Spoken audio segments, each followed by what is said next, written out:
이스라엘 백성들이 하나님께 불순종했습니다. 하나님을 불신했어요. 하나님을 분노케 했어요. 그렇다고 해서 하나님이 이제 하나님이 아닙니까? 어떻게 생각해요? 하나님께서 이스라엘 백성들에게 분노하셨어요. 벌을 내리셨어요. 쉽게 말해서요, 회초리를 치셨다 그 말이에요. 그렇다고 해서 하나님의 백성인 이스라엘 민족은 이제 하나님의 백성이 아닙니까? 하나님의 백성이 안 되는 것입니까? 이러면 어떻게 생각하세요? 잘 모르겠어요. 그러면은 여러분의 가정을 한번 생각해 보십시오. 자식인 내가 어머니 아버지를 믿지 못해요. 나는 다리 밑에서 주워왔나 봐. 그리고 아버지께 불순종해요. 막 아버지 어머니를 화나게 만드는 행동을 많이 해요. 여러분, 그렇다고 해서 내 아버지 어머니가 이제는 내 아버지 어머니가 아닌 것입니까?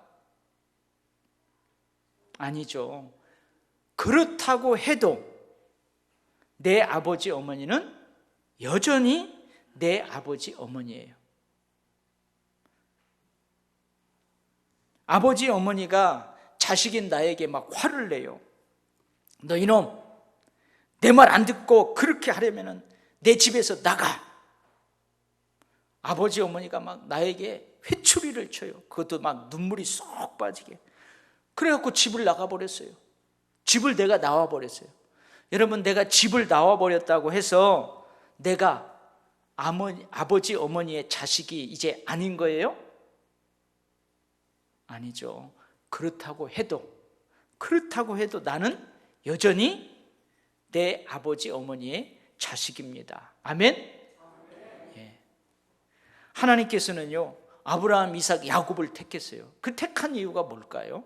하나님께서는요, 이스라엘 백성들을 저 애굽에서요 이끌어내셨어요. 애굽에서 빼어내었어요. 그 이유가 뭘까요? 여러분 잘 알고 있어요. 나는 너희의 하나님이 되고 너희는 내 백성이 되리라. 하나님께서 이스라엘 백성들을 자기의 백성 삼으려고, 그리고 그 백성들에게 하나님이 되어 주시려고 그러셨어요. 이것이 하나님의 이름을 걸고 출애굽한 이스라엘 백성들과 저 시내 산에서 맺은 시내 산 언약이에요. 이 언약은요, 우리가 지금 출애굽기 민수기 쭉 살펴보고 있지만, 이 언약은요, 하나님께서 취소하시지 않으면 절대 이스라엘 백성들의 자손들의 행동 여하에 따라서 취소되지 않아요. 그런데요, 하나님께서도 하나님의 이름을 걸고 맺은 이 언약을 그렇게 쉽게 취소하지 않는단 말이에요. 그러니 이 언약은 결코 취소될 수 없어요. 하나님께서 내 죄를 대신 지신 예수님의 생명을 저 십자가에서 거두시고 대신 나를 살리셨어요.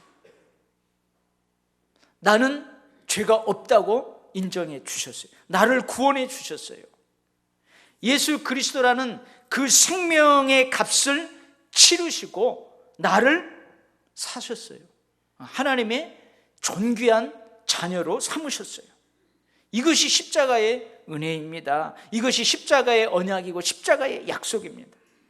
믿어지는 믿음으로 말미암는 이 십자가의 언약과 은혜를 하나님께서는 결코 취소하지 않습니다. 취소될 수 없습니다. 때로는요, 내 믿음이 흔들려요. 그래서 시험에 빠지는 때도 있어요. 예배하고 멋있고 봉사하고 섬김이 멋있고 그 자리를 떠나서요, 막 세상으로 달려가는 때도 있어요. 내가 때론 하나님께 불순종해가지고 하나님을 분노케 하고 그럴 수 있어요. 여러분, 그래도 여전히 하나님은 나의 하나님이십니다. 아멘. 예수님은 여전히 나의 주님이십니다. 때로는요, 그런 나에게 하나님께서 회초리를 치세요. 막 진노하세요. 그래서 나를 힘들게 하세요. 눈물이 쏙 빠지게 하세요. 그래도 여전히 나는 하나님의 택함 받은 하나님의 자녀입니다. 천국 백성입니다. 나는 여전히 예수 그리스도의 것입니다. 할렐루야. 여러분, 오늘 제가 여러분에게 읽어드린 이 본문 말씀 41절, 이 41절의 말씀이 바로 이런 의미예요. 이 15장 바로 앞에는 정탐꾼 사건을 기록하고 있어요. 이 정탐꾼 사건으로 이스라엘 백성들이 얼마나 하나님을 분노하게 하셨습니까? 이 정탐꾼 사건으로 진노하신 하나님께서 이스라엘 백성들에게 어떻게 해요? 당장 너희들 광야로 들어가라. 40년 동안 20세 이상 계수된 모든 출애굽 1세대들은 거기에서 그렇게 방황하다가 너희 다 죽게 된다, 이런 벌을 내리셨어요. 근데 오늘 41절 말씀은 무슨 말씀이냐면, 그래도 나는 너의 하나님이다. 그래도 너희는 내 백성이다. 눈에 넣어도 아프지 아니할 존귀한 내 백성이다. 이렇게 말씀하시는 거예요. 제가 사실은 오늘 15장을 설교할 건데 15장 전체를 읽어야 되는데 41절이 너무 귀해요. 이 말씀을 가슴에 깊이 새기고 15장의 말씀을 받아야 은혜가 돼요. 자유함이 있어요. 감사가 넘쳐나요. 근데 이 41절의 이 말씀, 이 의미를 알지 못하면 이 15장 전체의 말씀이 얼마나 부담스러운지 몰라요. 거추장스럽게 느껴져요. 의무감으로 느껴져요. 그야말로 율법으로 받아들이기 쉽다, 그 말이에요. 여러분, 그래서 여러분들이 이 선포되는 앞부분에 지금까지 선포한, 그래도 그렇다고 해도 여전히 하나님은 나의 하나님이십니다. 그래도 그렇다고 해도 나는 여전히 하나님의 존귀한 자녀입니다. 여기에 아멘을 크게 해야 이후에 지금 설교가요 은혜스럽고 거기에도 아멘할 수 있어요. 할렐루야. 첫 번째로요, 그 땅 소산물로 하나님께 향기롭게 제사를 드리래요. 여러분, 가끔 이제 집 밖에서 일을 하다가 집에 들어와요. 그러면 현관문을 딱 열면요, 갑자기 막 향긋한 향이 납니다. 보니까요, 아이들이 엄마랑 같이 아빠 오시면 기분 좋게 해드리자 해가지고 막 꽃향기가 나는 그 향수도 뿌리고 막 그런 거예요. 문을 싹 열었더니요, 갑자기 막 봄꽃 향이 샥 나요. 그러면 여러분 기분 좋아요, 안 좋아요? 야, 이거 무슨 냄새냐, 이거 빨리 창문 열어, 그럴 사람 하나도 없어요. 막 기분이 좋고요, 너무 기뻐가지고 야, 오늘 무슨 날이냐 하면서 웃으면서 들어가요. 여기 향기롭게 제사를 드리라, 이런 의미예요. 하나님께서 기뻐하시도록 하나님의 기분이 좋게 그렇게 드리라는 거예요. 근데 하나님께 드리라고 하시는 제사의 종류가 엄청 많아요. 오늘 15장에는 그래도 간단하게 설명을 하고 있는데 레위기 읽어보면요, 온통 제사예요. 제사. 어떻게 지내라, 어떻게 지내라. 근데 이 제사를요 간단하게 정리하면 이래요. 먼저요, 어린 양, 순양, 때로는 큰 수송아지, 그것을 희생 제물을 삼아서 그걸 태워서 제사를 드리라고 그래요. 불로 태워서 드리는 제사, 이것을 뭐라고 하냐면 화제라고 그래요. 우리 화제가 났다 할 때처럼 화제, 불로 태워서 드리는 제사라는 거예요. 근데 이 불로 태워서 드리는 제사에는 두 가지가 있어요. 크게 첫 번째는 번제가 있어요. 여러분, 번제는 잘 알 거예요. 번제는요, 이 희생 제물을 다 이렇게 회 쓸듯이 각을 다 떠가지고 그 번제단 불 위에 모두를 불살르는 거예요. 전부를 태우는 거예요.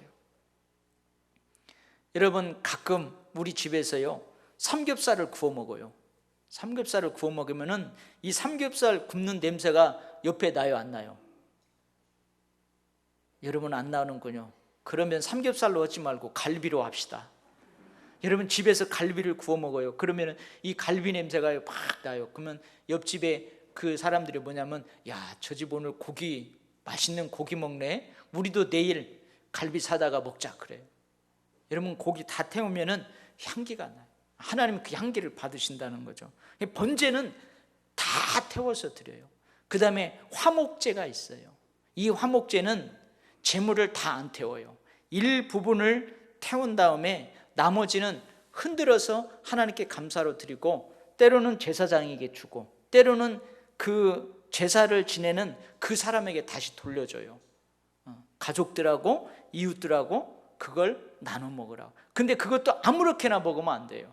먹는 방법을 하나님 말씀해 주세요. 이게 화목제예요. 그래서 화목제에는 오늘 본문에 나오는 것처럼 낙헌제, 자원해가지고 기쁨과 즐거움으로 감사로 하나님 앞에 드리는 게 낙헌제예요. 낙헌제를 자원제라고 해요. 그 다음에 또 뭐가 있냐면 서원제가 있어요. 내가 하나님 앞에 서원했을 때, 또 그 서원한 것이 이루어졌을 때 그 드려요. 그 다음에 정한 절기에 드리는 모든 감사제, 이게 모두 화목제에 해당됩니다. 근데 이 번제와 화목제를 불로 태워서 드리는데, 태우기 전에 그 희생 제물에 반드시 이렇게 붓는 게 있어요. 뭘 부어요? 극상품 포도주를 부어요. 이게 전제라고 그래요. 전제. 여러분 예수 안 믿기 전에 그 조상들에게 이렇게 제사 지낼 때 있죠. 제사 지낼 때 어떻게 해요? 그 술 있잖아요. 술. 그 뭐예요? 청주. 그 술을 따라 가지고 이렇게 해서 그 올리잖아요. 그게 전제예요. 이런 것을 하나님이 드리래요. 그 다음에요, 추수를 하면 그 추수한 곡식을 아주 곱게 가루로 만들어서 드리래요. 이것을 뭐라 하면 소제라고 그래요. 여러분 생각해 보세요. 추수하는 것이 쉽지 않아요. 지금이야 기계로 다 하죠. 근데 다 낫으로 베어서 그거 털어야 돼요. 그리고 지금은요, 무슨 기계에다가 탁 넣으면은 스위치만 누르면은 이게 막 갈려가지고 고운 가루로 돼요. 근데 이 성서시대는 안 그래요. 그래서 고운 가루로 드리라는 것은 정성을 다하라는 거예요. 추수를 하고 그걸 털고 껍질을 벗기고 그걸 곱게, 이게 소제예요. 이 소제를 드리래요. 근데 소제를 드릴 때에는 그것만 드리면 안 돼요. 거기다 또 붓는 게 있어요. 뭐냐면 극상품 기름, 감람유를 부어서 하나님께 드리래요. 그리고 여러분 해마다 이제 추수 때가 되면 처음 거두는 곡식이 있잖아요. 그 처음 거두는 곡식은 그렇게 가루로 만들어서, 곱게 가루로 만들어서 빵으로 만들어요. 빵으로 만들어서 하나님께 드리래요. 이스라엘 백성들은 이제 그 논밭이 있잖아요. 그러면 거기에서 추수를 다 거둬요. 볕단, 보리, 밀, 그걸 단으로 다 묶으면 옆에 타작마당이 있어요. 그 마당으로 그 단을 가지고 가요. 근데 단을 타작마당으로 가지고 가서 바로 도리깨질을 하는 게 아니에요. 그 중에 하나를 잡아가지고 하늘 높이 들고 하나님께 흔들면서 감사해요. 하나님, 올해도 풍년을 주셔서, 올해도 힘들고 어려웠지만 이 곡식을 거두게 해주셔서 감사합니다 하고 그것을 하나님 앞에 드려요. 이것을 뭐라고 하냐면 타작마당의 거제라고 그래요. 높이 들어서 드린다. 이 타작마당의 거제처럼 처음 추수하는 곡식은 떡, 빵으로 만들어서 그렇게 드리라고 그래요. 근데요, 이 레위기를 쭉 읽다가 보면 이 첫 열매와 또 11조를 하나님께 드리는 것에는 큰 의미가 있어요. 어떤 의미가 있냐면, 여러분 사실은 내가 수고해서 얻었잖아요. 씨를 내가 뿌렸어요. 그 땅을 갈아엎느라고 얼마나 힘들었겠어요. 거름을 내가 주었어요. 그리고 내가 낫으로 다 비워가지고 타작을 하고 그것을 여러분 내가 먹을 수 있는 쌀, 보리, 밀로 만들었단 말이에요. 내가 수고하여 얻었어요. 그러나 내가 수고하여 얻은 모든 것은 전적으로 하나님의 은혜입니다. 하나님이 주신 것입니다. 하나님의 햇빛과 담배를 주셨습니다. 풍년을 하나님이 주셨습니다. 그것을 인정한다는 의미예요. 첫 열매와 11조뿐만 아니라 모든 제사와 제물은 이러한 의미가 담겨 있어요. 가나안 땅에서 살아가는 내가 하나님을 하나님으로 인정한다는 신앙 고백이면서 증표예요. 하나님의 주권을 인정하는 것이고 하나님께 영광을 합당하게 돌리는 신앙의 행위예요. 이러한 제사와 제물을 하나님이 기쁘게 받으시겠어요? 안 받으시겠어요? 하나님이 그런 제사와 제물을 기쁨으로 받으세요. 또한요, 그렇게 제사와 제물을 드림으로써 나는 하나님을 인정합니다. 하나님은 영원히 나의 하나님입니다. 그렇게 하는 제사 드리는 그 사람도 향기롭게 받으세요. 그리고 어떻게 해요? 그 사람에게 복을 주시고, 그 사람이 농사 짓는 땅을 주시고, 그 사람이 살아가는 삶의 터전에 복을 주세요. 할렐루야. 구약시대에 하나님께 드리는 제사는 오늘날로 말하면 뭐겠어요? 하나님께 드리는 예배예요. 그래서 여러분, 예배자는요, 예배를 위해서 잘 준비합니다. 잘 준비해요. 여러분들도 오늘 여기 예배 자리에 오려고요, 때로는 30분 전에 1시간 전에 일어나서 머리 감고, 그 다음에 여기 눈썹, 오늘 제 아내가 눈썹을 딱 그리더니 여보 어때? 괜찮아? 그랬더니 좀 진하지? 하더니 또 지워요. 여러분, 예배 오기 전에 정갈하게 외적인 뭐 다 준비해요. 그것만 준비해요? 마음도 준비해요. 저는요, 교회에서 사례비가 통장으로 들어오면 화요일 날 은행에 가서 찾아서 봉투에다 다 넣어요. 예전에는 세금 떼듯이 아무런 감동 없이 했는데 지금은 그렇게 하면서 감사해요. 얼마나 감사한지 몰라요. 이것 때문에 내가 먹고 살고, 이것 때문에 우리 아이들을 가르치고, 하나님 앞에 또 이렇게 드릴 수도 있고, 그 얼마나 감사해요. 이거 정성을 다해서 예배하는 거예요. 여러분, 구약시대의 제사 때에 드리는 제물은요, 오늘날로 말하자면 우리가 드리는 여러 가지 명목의 헌금이에요. 여러분 어떻습니까? 왜 이렇게 복잡하게 제사를 드려야만 합니까? 그냥 한 가지 제물로 한 가지만 드리지 왜 이렇게 여러 가지 제물로 여러 가지 제사를 드려야만 합니까? 왜 그래요? 왜 그러냐면요, 이스라엘 백성들은 하나님의 자녀이기 때문에 그래요. 이스라엘 백성들에게 하나님은 하나님이기 때문에 그런 거예요. 아멘? 여러분, 오늘 예배의 자리에 왜 왔어요? 이렇게 싱그러운 5월 원터치 툭 던지면요, 텐트가 쫙 펴져요.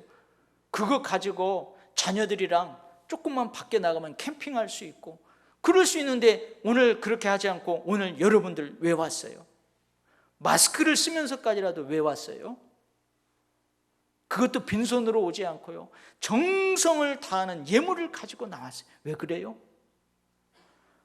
하나님이 나의 하나님이기 때문에 그래요. 나는 하나님의 백성이기 때문에 그래요. 할렐루야. 두 번째로요, 하나님께서는요, 이스라엘 백성들이 범죄했을 때, 죄를 지었을 때 이렇게 하라고 말씀하십니다. 가만히 생각해 보세요. 젖과 꿀이 흐르는 하나님께서 허락하신 그 땅, 거룩한 땅에서 살고 있어요. 제사와 제물을 하나님께서 말씀하신 법도대로 드리면서 하나님의 주권을 인정하며 살아가고 있어요. 여러분, 이런 사람도 죄를 짓나요? 이런 사람들 죄 지을 수 있어요, 없어요? 예. 그래도 이스라엘 백성들은 하나님께 범죄할 수 있어요. 지금 우리도 하나님의 은혜 안에서 살고 있어요. 성전에서 함께 하나님을 예배하며 살고 있어요. 하나님께서 맡겨주신 직분자로 살고 있어요. 내 목사란 말이에요. 여러분, 장로고 권사고 집사고, 더군다나요, 거룩한 하나님의 백성이라는 의미, 성도예요. 성도로 살아가고 있어요. 여러분, 이런 사람도 죄를 지을 수 있나요? 어떻게 생각해요? 하나님께 범죄할 수 있어요. 그래서 하나님께서는요, 실수로, 내가 부주의해서 실수로, 또 부지 중에, 이 부지 중에란 말은 알지 못하는 중에 하나님께 범죄하였을 때에는 어떻게 해요? 속죄제를 드리라고 그래요. 이 부주의해서 실수로, 부지 중에 내가 하나님의 명령을 지키지 못했다. 이게 무슨 말이냐면요, 그때는 몰랐어요. 내가 그런 일을 할 때에는 이것이 하나님의 명령대로 하지 않고 하나님을 거역하는 줄 몰랐다 이거예요. 근데 나중에 성경을 읽다가 보니까 이게 죄네, 이게 하나님 앞에서 죄를 짓는 것이네, 그걸 알게 되었어요. 그러면요, 하나님 앞에 속죄제를 드리래요. 때로는요, 공동체 전체가 부주의한 실수로 알지 못해서 하나님 앞에서 죄를 지었던 것이다, 그거 하나님 앞에 죄 짓는 것이었는데, 이렇게 깨달아서 알게 되면 그때 어떻게 하래요? 속죄제를 드리래요. 그러면 제사장이 그 사람을 위해서, 그 공동체를 위해서 네 죄를 사하노라 속죄하면 하나님께서 그의 죄를, 그의 공동체의 죄를 사하여 줄 것이다, 그렇게 말씀을 하세요. 그런데 오늘 말씀을 읽어보면요, 무서운 말씀이 하나 있어요. 그게 뭐냐면 고의로 무슨 죄를 범하든지 예외를 두지 말고 누구든지 하나님의 백성에서 끊어내버리라. 하나님의 백성에서 쫓김을 당한대요. 그냥 쳐내버리래요. 근데 제가 이 말씀을 읽다가요, 이상하다. 여러분, 레위기 6장에도 보면 알고도 죄를 짓는 사람에 대해서 나와요. 이 사람은요, 그것이 하나님 앞에서 죄인 줄 알면서도 그 죄를 지었어요. 그래서 자기가 죄인 줄 알고 행한 그 행동 때문에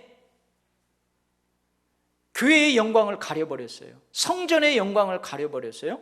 그리고 그 자기 잘못 때문에 사람에게 피해를 주었어요. 그리고 어떤 물건에 손해를 끼쳤어요.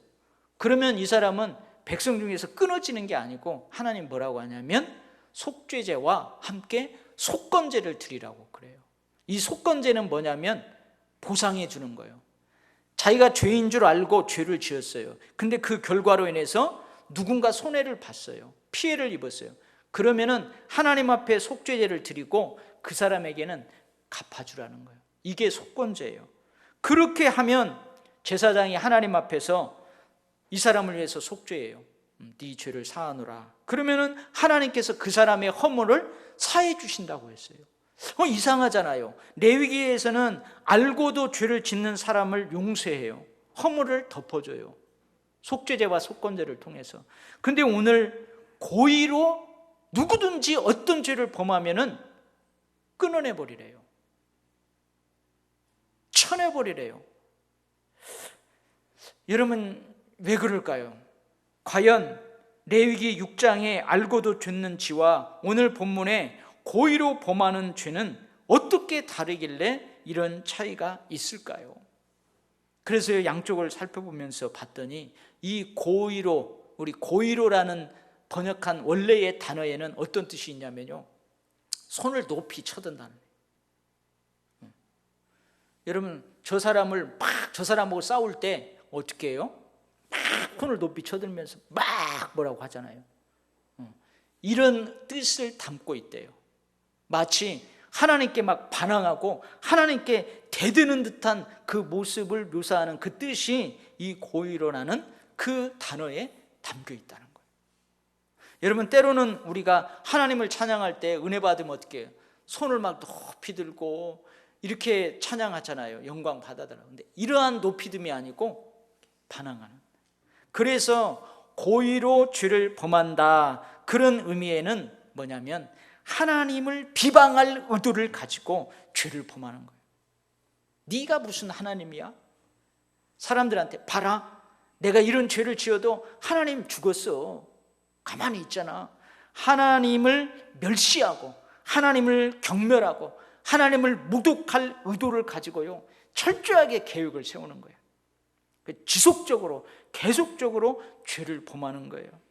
하나님의 권위에 도전해 가지고 죄를 짓는다, 그런 의미예요.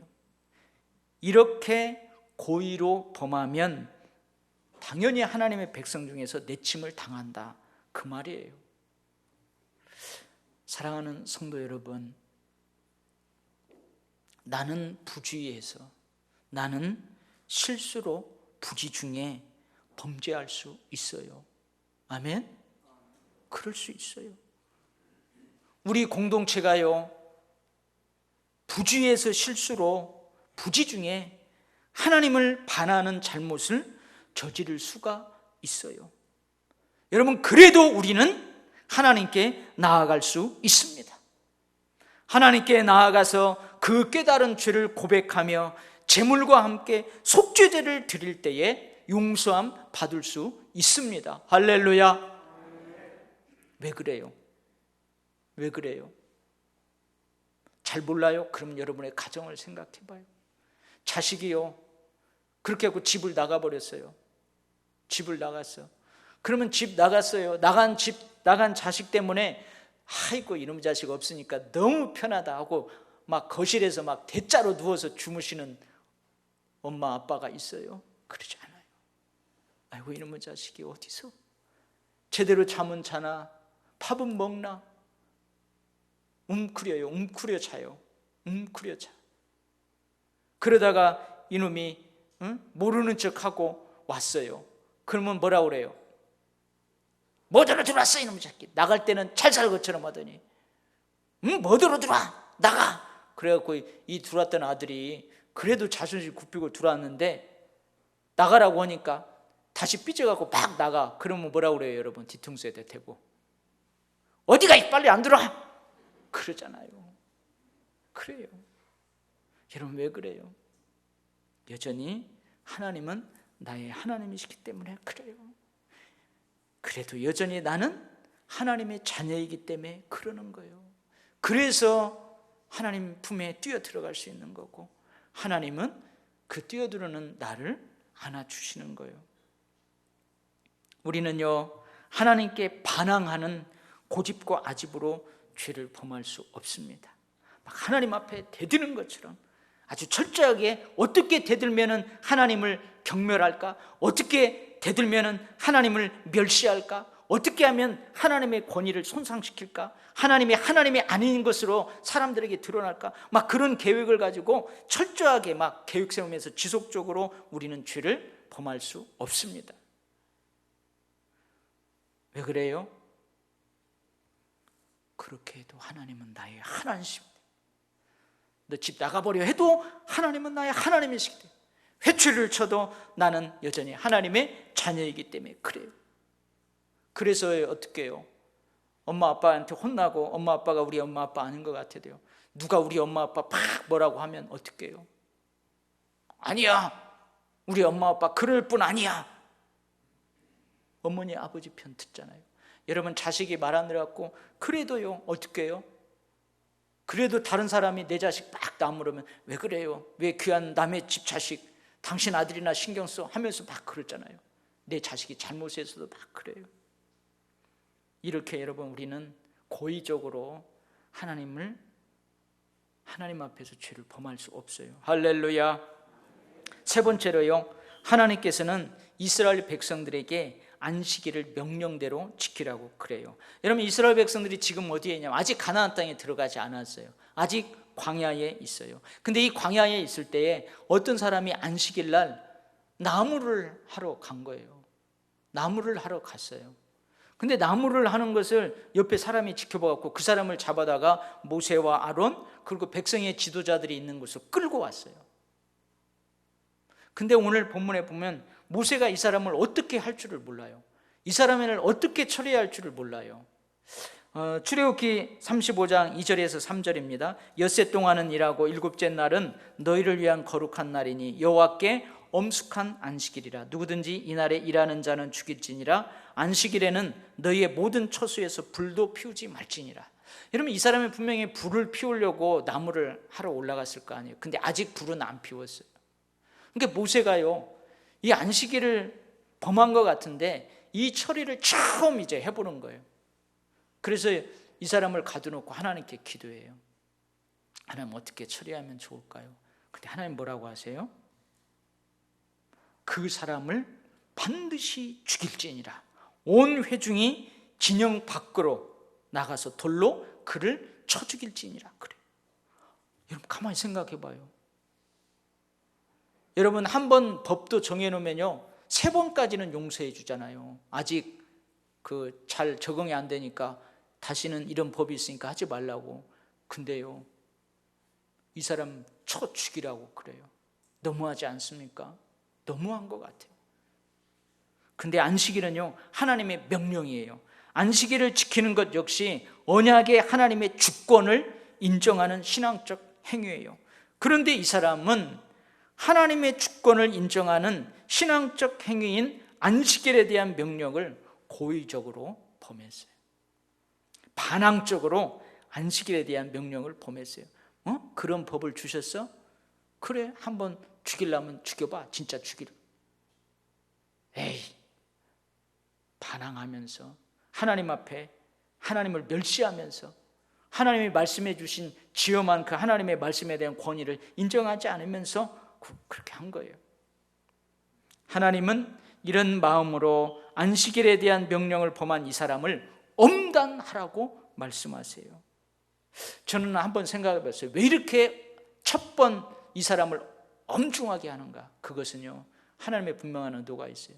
하나님께서 안식일을 범한 이 사람을 이렇게 엄단함으로써 이스라엘 백성들이 가나안 땅에 들어가게 살 때 어떻게 생각했어요? 안식일에 대한 명령은 철저히 지켜야 한다.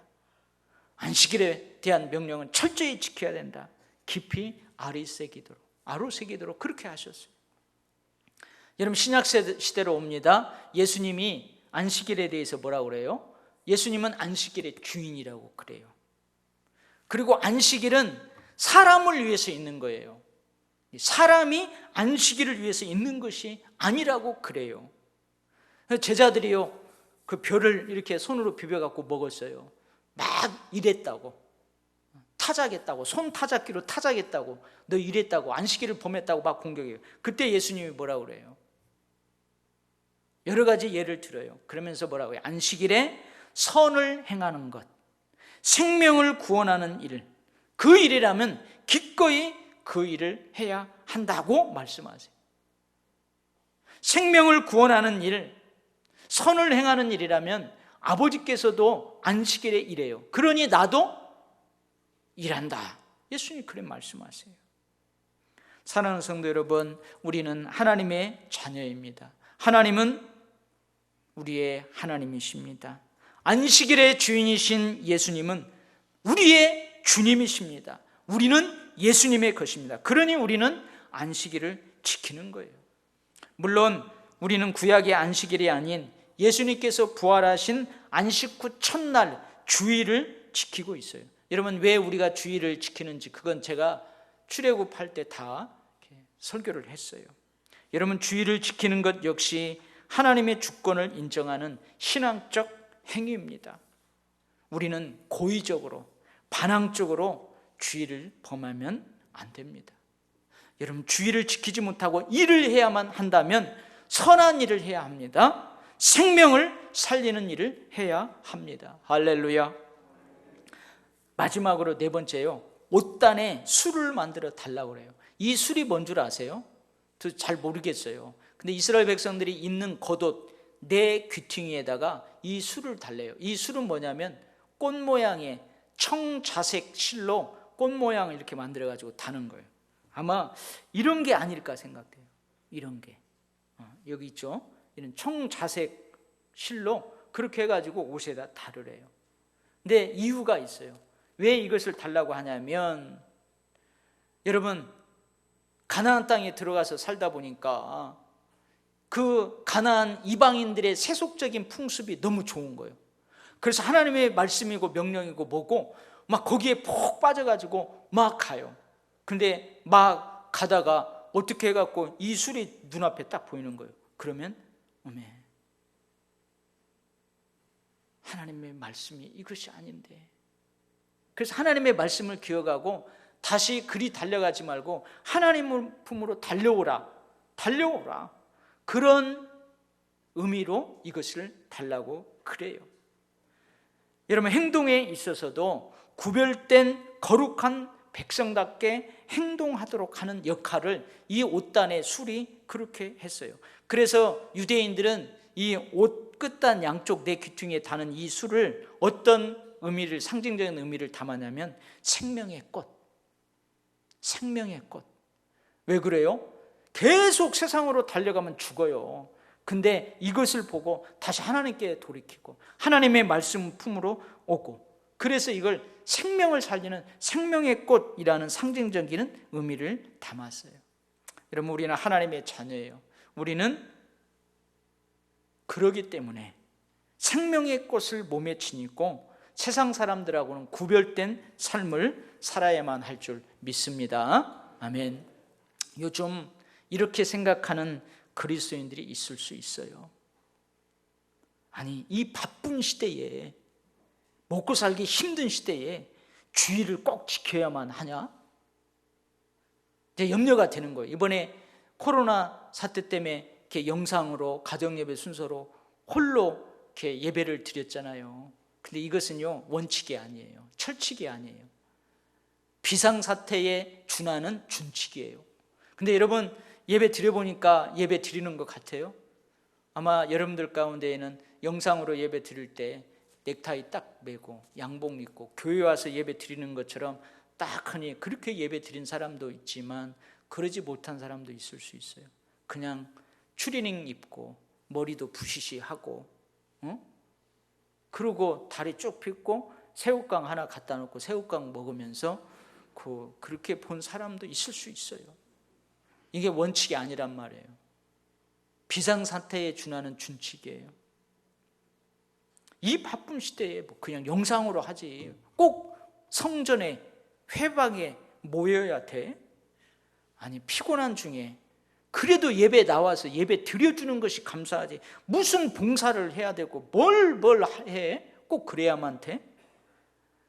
뼈 빠지게 일해도 먹고 살기 힘든 세상인데 무슨 11조를 꼭 해야 돼?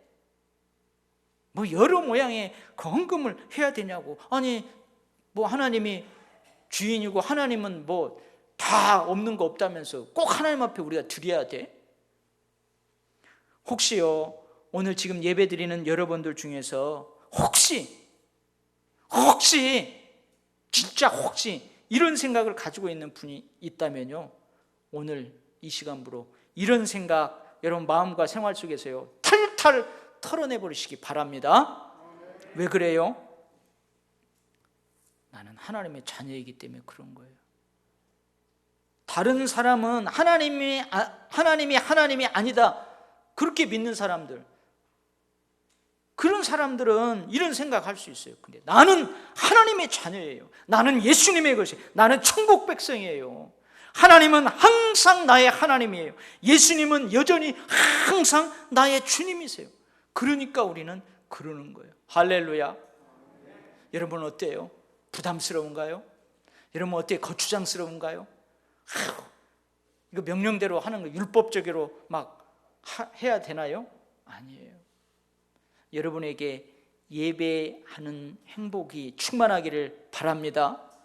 여러분, 하나님 앞에 드리는 행복이 여러분에게 충만하기를 바랍니다. 할렐루야. 기도하겠어요. 하나님 아버지, 감사합니다. 그래도 우리는 하나님의 존귀한 자녀인 줄 믿습니다. 아버지, 그래도 하나님은 나의 하나님이십니다. 그러니 때로는 죄를 짓고 하나님 앞에 회초리를 맞으면서도 나는 하나님 품 떠나지 않겠습니다. 여전히 하나님의 백성으로 살겠습니다. 주님, 감사합니다. 남은 여생 저 천국에서 온전한 하나님의 영광 가운데, 온전한 하나님의 다스림 가운데 살아가는 그때까지, 이 땅에서 살아갈 때 주님, 그렇게 복을 누리며 기쁨과 즐거움과 행복으로 예배하고 드리고 삶을 살아가게 하여 주시옵소서. 예수님 이름으로 기도 올리옵나이다. 아멘.